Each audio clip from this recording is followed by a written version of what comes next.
The BC Liberal government tabled an energy policy last year that looked at multiple sources of electricity generation, but downplayed abundant resources such as natural gas. How would you ensure that we harness the economic opportunities that these significant resources of energy provide? I spent 4 hours in the legislature debating by myself the Clean Energy Act. You give me 2 minutes to answer a question on natural gas. I think that's profoundly unfair.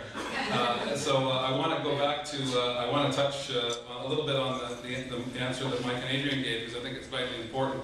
Large industrial users sprinkled around this room recognize full well the folly of BC Liberal energy policy over the past 10 years. We had a comparative advantage with respect to BC Hydro. Our public utility was able to provide low-cost energy to our industry, has been doing so for decades and decades and decades. To put in place a self-sufficiency policy when in fact we were the dominant player in the North American energy market crippled, in my opinion, BC Hydro, and the long-term liabilities of private power contracts will reverberate through the economy and reverberate through the bottom lines of people in this room for the next number of decades. That's how important this issue is, and that's how important legislative reform is.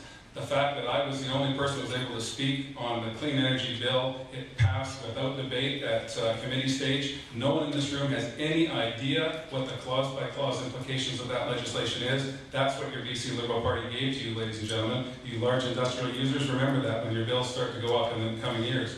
With respect to natural gas, it is also my view that the misguided notion that Burrard Thermal should be ignored in our energy basket when we drill and drill and drill and export natural gas to other jurisdictions every single day is also folly. We need to recognize that we have comparative advantages in the energy sector. I regret very much I've only got another 30 seconds to talk to you about that, but that's the case. I'm delighted to take any calls in the future to talk about this issue.